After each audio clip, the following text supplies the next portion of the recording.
कश्मीर एक ऐसा राज्य है, एक ऐसा मुद्दा है, एक ऐसा टॉपिक है जिस पर सालों से फिल्में बनती आ रही हैं। सालों से संसद में बहस होते आ रहे हैं, सालों से पॉलिटिशियन इसे भुनाकर अपना करियर संवारते आए हैं। अब क्योंकि अभी हम कश्मीर पर बनी फिल्म पर डिस्कस कर रहे हैं, तो हमें इस राज्य पर बनी फिल्मों के इतिहास पर भी एक नजर डालनी चाहिए। आज के इस वीडियो में हम डिस्कस करेंगे द कश्मीर फाइल्स के ट्रेलर के बारे में और जानेंगे ये ट्रेलर कैसे इस विषय पर बनी बाकी फिल्मों पर भारी पड़ती दिख रही है।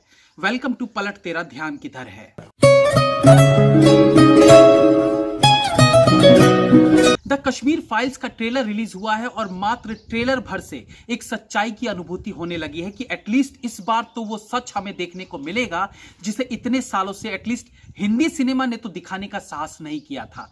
लेकिन द कश्मीर फाइल्स एक ऐसी फिल्म हो सकती है जो 1990 में कश्मीरी पंडितों पर हुए जुल्म की दास्तान को सही रूप से दिखा सकती है, क्योंकि फिलहाल ट्रेलर में ही जिस प्रकार के सीन्स, जिस प्रकार से डायलॉग्स और जिस प्रकार से 1990 के कश्मीर का चित्रण देखने को मिल रहा है, वो निस्संदेह देश की जनता को कश्मीरी पंडितों की असल पीड़ा से रूबरू कराएगी। फिल्म के स्टारकास्ट जिस प्रकार की देखने को मिल रही है, वो इस फिल्म की खूबसूरती को और तराशती दिखाई पड़ रही है। फिर चाहे वो मिथुन चक्रवर्ती हो, अनुपम खेर हो, दर्शन कुमार हो, प्रकाश बेलावड़ी हो या पल्लवी जोशी हो, मतलब एक से बढ़कर एक।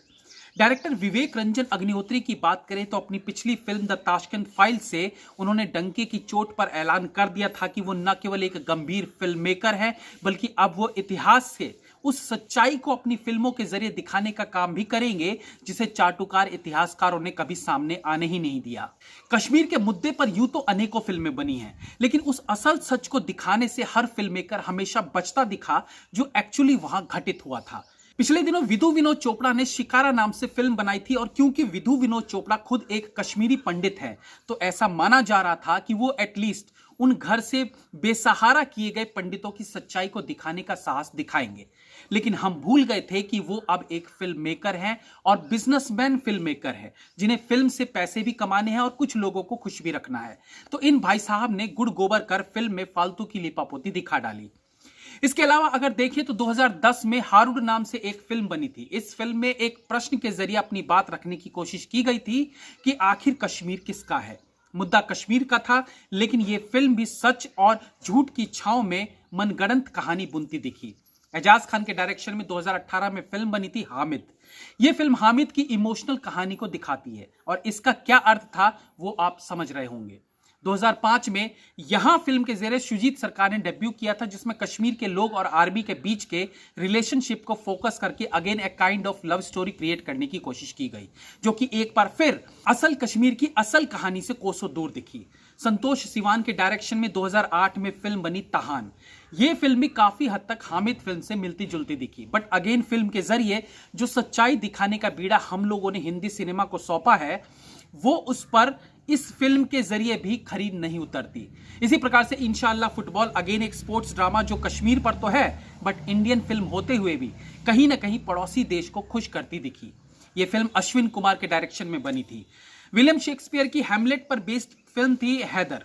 कई मायनों में यह फिल्म टेक्निकली तो अच्छी थी, बट स्टिल यह फिल्म एक प्रोपेगेंडा से लबालब दिखी।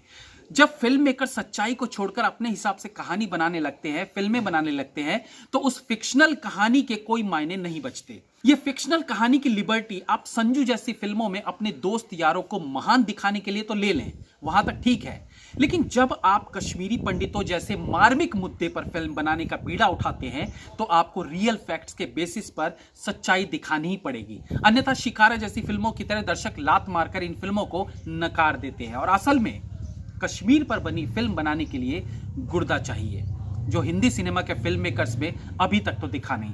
बट द कश्मीर फाइल्स का ट्रेलर ये एहसास जरूर दिला रहा है कि फाइनली इस फिल्म के जरिए हम उस पीड़ा को, उस दर्द को समझ सकेंगे जो कश्मीरी पंडितों ने उस वक्त सहा था।